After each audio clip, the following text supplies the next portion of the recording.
Bom dia, alunos! Hoje, então, vamos ter a nossa primeira aula sobre bactérias, ok? Primeiramente, vamos falar sobre uma nova forma de classificação dos seres vivos, que em 1977 foi proposta pelo cientista Carl Woese, e é uma divisão dos seres vivos em 3 domínios, que é um taxo que vem antes de reino, sendo então o mais abrangente, tá? Os domínios são Arquea, Bactéria e Eucária. E esse modelo de classificação é baseado em aspectos evolutivos a partir da comparação de sequências de RNA e conclui que os seres procariontes deveriam ser organizados em 2 grupos, compreendendo as bactérias, as cianobactérias e as árqueas. Vamos ver, então, primeiro o domínio das árqueas. Esse domínio é representado por organismos geralmente quimioautotróficos, isso é, que fazem quimiossíntese, isso é, são seres que têm como substrato e que usam como fonte de energia compostos inorgânicos, aqueles que não possuem uma molécula de carbono em sua composição. As árqueas eram chamadas antigamente de arqueobactérias, que significa bactéria antiga, e hoje usa-se somente o termo árquea, tá? São seres que têm o RNA mais semelhante ao dos eucariontes do que ao das bactérias. As paredes são constituídas por polissacarídeos, glicoproteínas ou proteínas.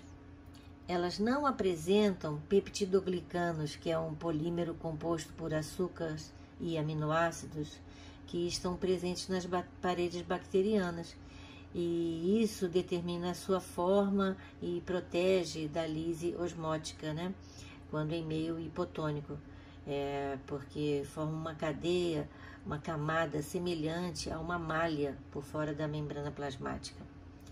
A maioria das árqueas é autotrófica quimiosintetizante. Elas são procariontes, isso é, não tem carioteca.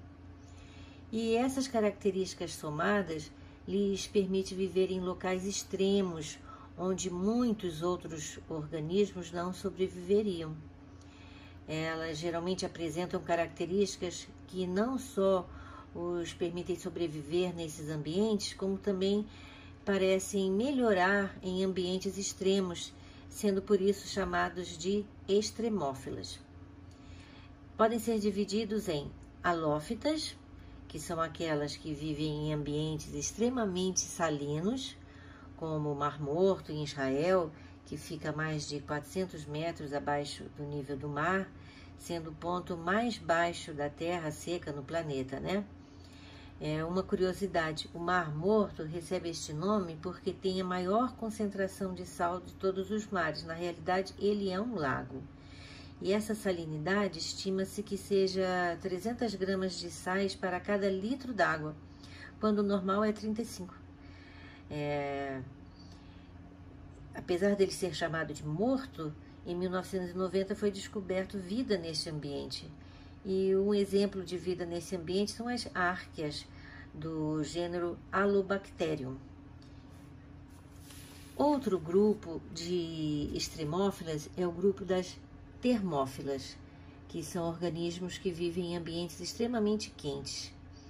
Esses organismos vivem próximos a fontes termais submarinas e utilizam a energia química do gás sulfídrico para sintetizar compostos orgânicos.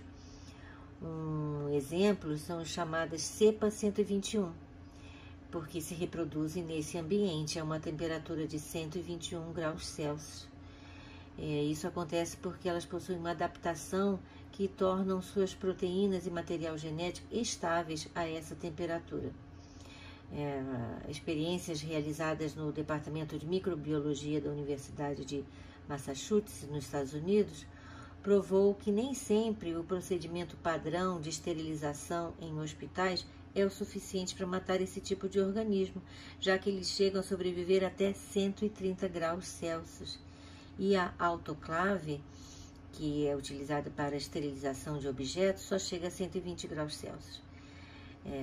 Essa descoberta, né, desses seres termófilas sugere que a vida possa existir em planetas bem diferentes da Terra, porque, além disso, elas não usam nem o oxigênio nem o enxofre para respirar, e sim o ferro.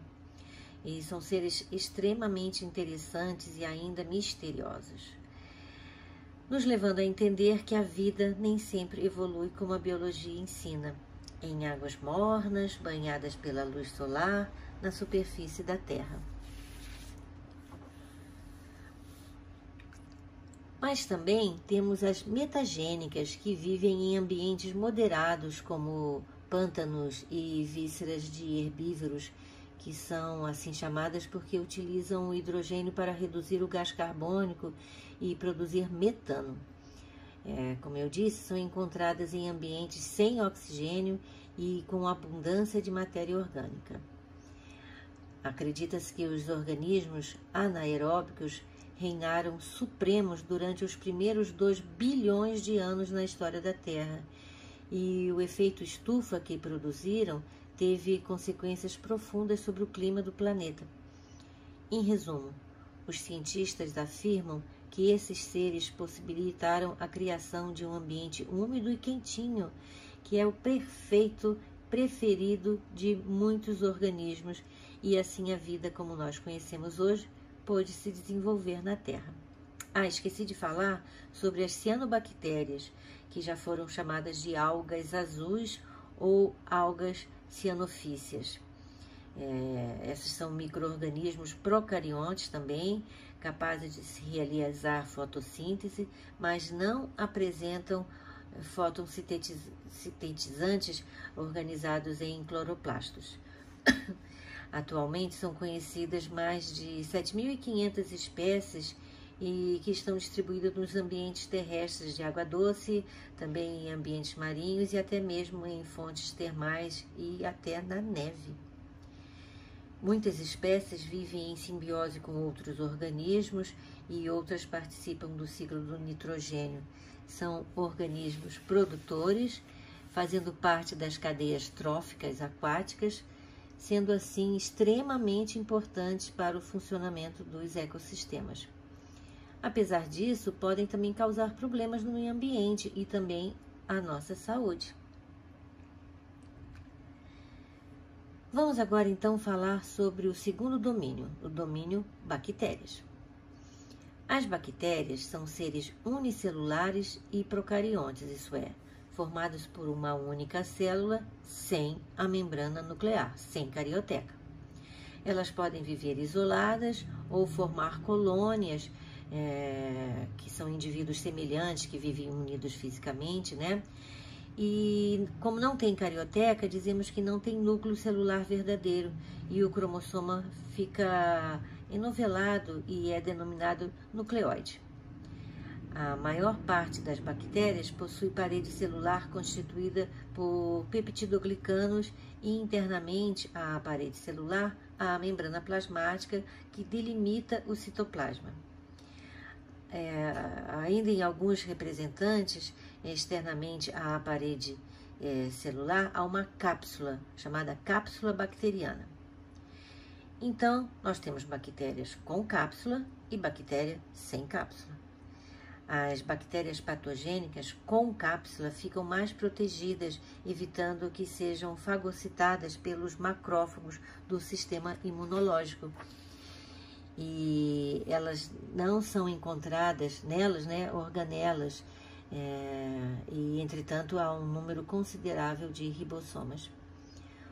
O DNA das bactérias não está associado a proteínas histonas, que são proteínas que funcionam como uma matriz na qual o DNA se enrola e assim ficam compactados, permite que o DNA, que os genomas eucarióticos de grandes dimensões caibam dentro do núcleo das células. As bactérias podem ou não apresentar pequenos filamentos duplos de DNA circular chamados de plasmídeos. Os plasmídeos são capazes de se reproduzir independentemente do DNA cromossômico, mas a sua replicação se dá a cada divisão celular de forma a conservar pelo menos numa cópia de cada célula filha. Os plasmídeos são ferramentas importantes nos laboratórios de bioquímica, onde eles são usados rotineiramente para multiplicar genes específicos. Inicialmente, o gene a ser replicado é inserido em um plasmídio. Aí, os plasmídeos são inseridos em bactérias num processo denominado transformação, que nós vamos falar mais tarde, tá? E estas são depois incubadas em meio de cultura. Nesse experimento, se tem a intenção de se conferir resistência a determinado antibiótico, por exemplo. A bactéria que tem uma ou mais cópias do plasmídio expressa o gene que confere resistência a esse medicamento, tá? Os antibióticos matam ou inibem a divisão da bactéria.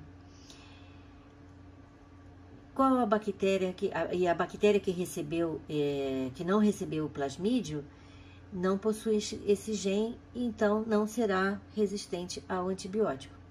O resultado é que só a bactéria que é resistente ao antibiótico vai sobreviver, e são as mesmas que contêm os genes a ser replicado.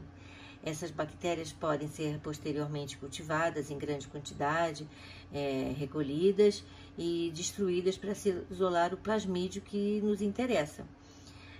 Da mesma forma que uma bactéria produz grandes quantidades de proteínas a partir do gene que nela foi introduzido, por exemplo, para ser resistente ao antibiótico, pode ser modificada para produzir insulina. A insulina é um hormônio que possibilita a entrada da glicose nas células, e algumas pessoas nascem com deficiência nessa produção, né, pelo pâncreas, que são os diabéticos tipo 1. Aí a engenharia genética usa essa técnica para produzir insulina humana de uma forma mais barata e segura. As bactérias podem apresentar um ou mais flagelos que são usados na locomoção. Como eu falei, podem apresentar cápsula, são as bactérias encapsuladas. A presença da cápsula interfere na virulência da bactéria, porque aumenta a sua habilidade de causar doenças e também a protege contra o ataque dos macrófagos. As cápsulas também auxiliam na ligação da bactéria às superfícies. Vamos então ver a morfologia bacteriana. Acho que eu já falei de todas as partes, né? Vamos dizer assim, da bactéria. Só não falei de pile, mas eu vou falar já já. E também de mesossoma. Bem, o mesossoma, que é essa região aqui, ela é uma invaginação da membrana plasmática e é formada por enzimas respiratórias, na qual o material genético se liga. Mas também ela já se duvidou da existência dessa estrutura, porque já foi confundida com somente uma área de impregnação de corantes que são usados para observar as lâminas, tá? E por mais eu falei então da cápsula, né, que pode ou não estar presente, a parede celular, a membrana plasmática que vai dar a forma, né? Mesossoma, já falei, o citoplasma, onde eu tenho muitos ribossomas, enzimas aqui relacionadas à respiração, o flagelo, que é utilizado na locomoção, o nucleóide, que é o material genético, né, da bactéria enovelado, que não está envolto por uma membrana, né, não tem carioteca, e aqui então o DNA associado ao mesossoma, tá? De acordo com a morfologia, as bactérias podem ser classificadas como coco, que é um grupo homogêneo em relação ao tamanho, e os bacilos, que têm a forma de bastões, podendo ser longos ou pequenininhos, podem ser delgados ou grossos, podem ter extremidades retas ou extremidades arredondadas. Também temos a forma denominada espiralada, que possui o corpo rígido, que se move graças a flagelos, e também temos as espiroquetas, que são flexíveis e se locomovem às custas de contrações do citoplasma. Então, vamos ver alguns exemplos. O Streptococcus pneumoniae, que causa pneumonia, e o Streptococcus aureus, que é uma bactéria comum na nossa pele e pode causar problemas de garganta. Eu, em particular, tenho uma experiência bem dramática com essa bactéria, que se der tempo eu conto para vocês, tá? A Clostridium botulinum, que causa o botulismo, que pode ser fatal, mas que também nos fornece o botox. E isso prova que nem tudo é só ruim ou só bom na natureza, né? O Vibrio cholerae, que causa cólera, a salmonela, que pode causar problemas digestórios graves, o Bacilo anthrax, que pode causar a morte, e até uma arma biológica perigosíssima, e a Treponema palladium, que é o causador do tétano. Agora nós vamos explicar dois termos muito importantes no estudo das bactérias, que são bactérias gram-positiva e bactérias gram-negativa. Vamos ver então no que consiste esse método para classificação desses dois grandes grupos de bactérias. Bem, a distinção entre esses dois grandes grupos, gram-positivos e gram-negativos, é feito com base em uma técnica de coloração que foi desenvolvida em 1884 pelo microbiologista dinamarquês Hans Gram, que num ímpeto de modéstia deu seu próprio nome ao método que ele inventou, né? Esse método, resumidamente, consiste em tratar as bactérias com dois tipos de corantes, um de cor violeta e outro de cor rosa. E algumas bactérias retêm ambos os corantes e vão apresentar uma coloração violeta ao microscópio, e outras perdem o corante violeta e somente apresentam a cor rosa. As bactérias coradas de violeta são chamadas de gram-positiva, e as que ficam coradas de rosa são chamadas de gram-negativa. A diferença na capacidade de reter o corante violeta depende da composição da parede bacteriana. As bactérias gram-positivas apresentam uma grossa camada de peptidoglicanos em sua parede, e as bactérias gram-negativas têm uma camada de peptidoglicanas mais fininha, que é envolta por uma segunda membrana lipoproteica com polissacarídeos. A constituição da parede celular está relacionada com certas características da bactéria. Por exemplo, as bactérias gram-positivas são mais sensíveis à ação do antibiótico penicilina do que as gram-negativas. E isso ocorre porque a camada lipoproteica presente na parede das bactérias gram-negativas impede que a penicilina seja absorvida pela bactéria. E outra característica das bactérias gram-negativas é que os componentes lipoproteicos de sua parede são geralmente tóxicos ao nosso organismo. Assim como quando uma dessas bactérias invade o nosso corpo, causam febre ou complicações até mais sérias. Agora vamos ver como as bactérias se reproduzem.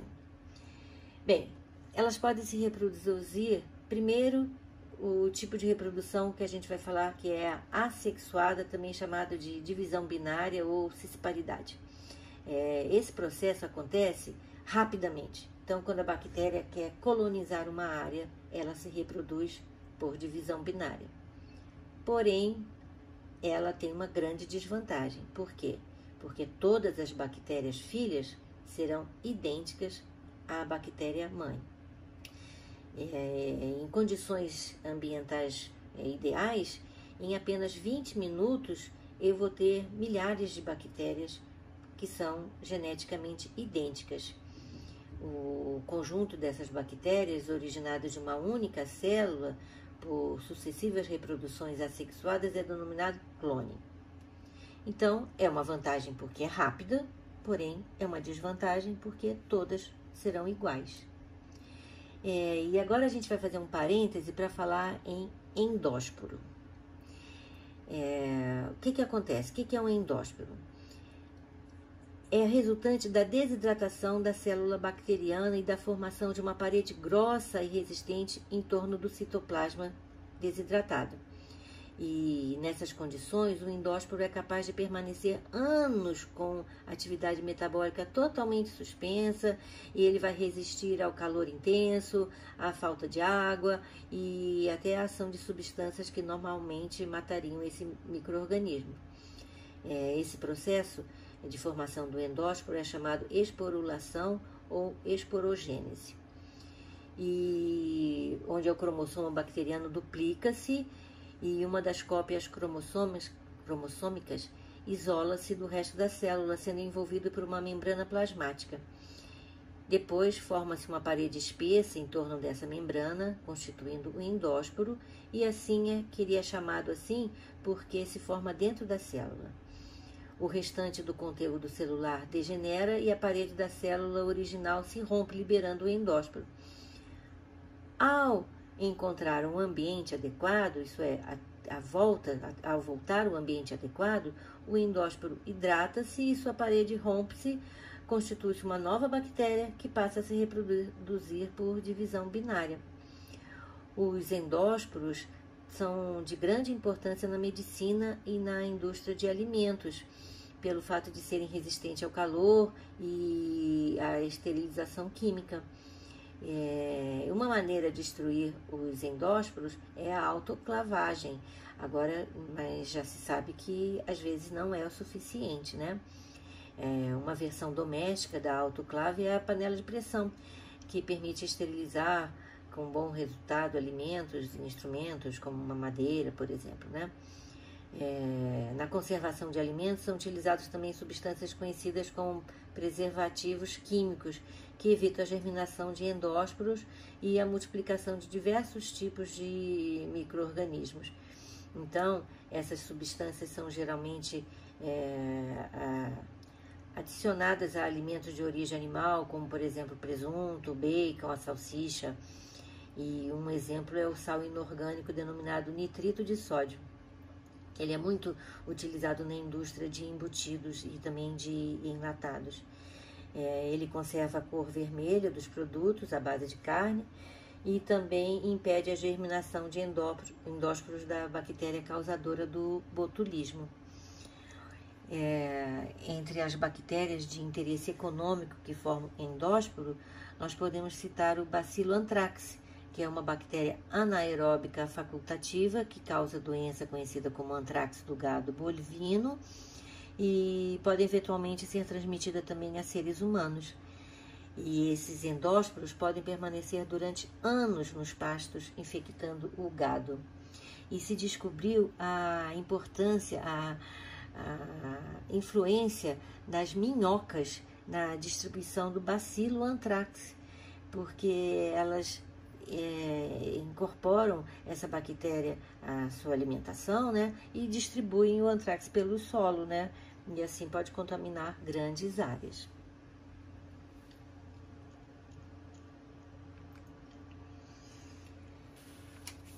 Agora vamos falar sobre a conjugação bacteriana. A conjugação bacteriana consiste na transferência de DNA diretamente de uma bactéria doadora para uma receptora através de um tubo de proteína denominado pile, ou pile sexual. Esse pile vai conectar as duas bactérias. Os piles estão presentes apenas em bactérias doadoras de DNA. E estudos mostraram que a capacidade de doar DNA está ligada à presença de um plasmídio denominado F de fertilidade. E a bactéria portadora do plasmídio F, denominada F positiva, atua como doadora de DNA. E as que não possuem o plasmídio atuam como receptoras e são chamadas de F negativo. Hoje, nós sabemos que o DNA transferido de uma bactéria para outra na conjugação é quase sempre o plasmídio F. Porém, algumas vezes, um pedaço de DNA cromossômico une-se ao plasmídio e é transferido junto com ele na conjugação. Na bactéria receptora pode ocorrer recombinação genética entre o cromossoma e o fragmento do DNA unido ao plasmídio recebido da bactéria doadora.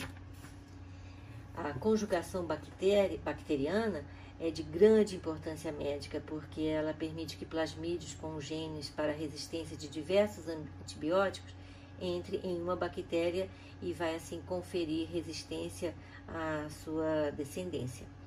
E esse é o principal mecanismo que leva bactérias a adquirir múltiplas resistências às drogas usadas para combatê-las. Mas nós vamos voltar a esse assunto na próxima aula, tá? A próximo tipo de recombinação genética é chamada de transformação. A transformação bacteriana ocorre pela absorção de moléculas ou fragmentos de DNA que estejam dispersos no ambiente, que podem vir de bactérias mortas e decompostas, e nesse caso a célula bacteriana transformada passa a apresentar novas características hereditárias condicionadas pelo DNA incorporado. Este não precisa ser de bactérias da mesma espécie, tá? Em princípio. Mas o DNA capturado só será introduzido no cromossomo bacteriano se for semelhante ao DNA da bactéria receptora. Um experimento clássico que foi realizado em 1928, que estava estudando a bactéria causadora da pneumonia. Ele estava estudando essa bactéria em camundongos. E ele descobriu que linhagens capsuladas só as linhagens encapsuladas causavam a doença, apesar de que linhagens de bactérias sem cápsula podiam se transformar e passar a produzir cápsulas se entrassem em contato com as bactérias capsuladas, que tinham sido mortas pelo calor. Então, esse pesquisador concluiu que deveria haver um, entre aspas, princípio transformante, que era de natureza desconhecida até então, né? Que era capaz de transformar uma bactéria sem cápsula em uma bactéria com cápsula. E mais tarde, em 1944, pesquisadores norte-americanos demonstraram que o princípio transformador era o DNA. Dessa forma que foi criada uma estratégia para produzir a insulina humana por bactérias chamadas Escherichia coli, né? Elas se tornam capazes de produzir esse hormônio que é importantíssimo no tratamento de diabéticos, tá? E por fim, nós temos a transdução bacteriana. E o que é transdução bacteriana? É a transferência de segmentos de moléculas de DNA de uma bactéria para outra, tendo um vetor. Quem seria o vetor? Um vírus, um bacteriófago.